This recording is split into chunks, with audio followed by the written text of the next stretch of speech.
जी अस्सलाम वालेकुम। आज मैं बना रही हूँ आपके लिए रायता दही का, लौकी और दही का रायता। उसके लिए मैंने हाफ के जी ये मैंने दही ले लिया। उसको अच्छी तरह से मैंने हैंड विस्क के साथ विस्क कर लिया, फेंट लिया है।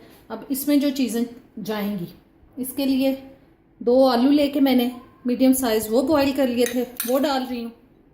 आलू,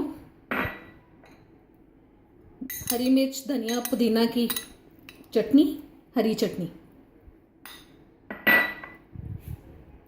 लौकी, 1 अदद लौकी लेके मैंने उसको ग्रेट करके अच्छी तरह से बॉईल कर लिया और फिर उसको निचोड़ के निकाल लिया था।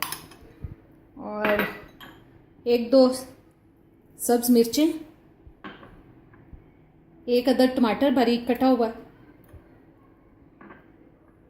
छोटी सी 1 प्याज चॉप की हुई, और नमक अकॉर्डिंग टू टेस्ट, जितना आप अपने टेस्ट के हिसाब से डालना चाहें, और थोड़ी सी काली मिर्च, तकरीबन ½ टीस्पून। जी, अब इन सब चीज़ों को मिक्स कर लें। ये बहुत अच्छा रायता बनता है। इसको बना के आप फ्रिज में रख दें थोड़ी देर के लिए। जब ये ठंडा हो जाए तो आप खाने के साथ इसको खाएं। ये बहुत मज़े का बनता है जी, और क्विक रेसिपी है, जल्दी से तैयार होने वाली।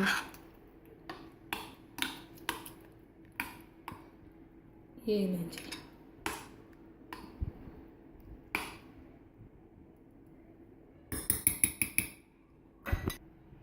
जी, ये रायता बिल्कुल तैयार है और बहुत मज़े का है। आप इसको बनाएं और फिर मुझे बताएं कि ये आपको कैसा लगा। जल्दी से मेरे चैनल को सब्सक्राइब करें, शेयर करें और लाइक करें। अल्लाह हाफिज़।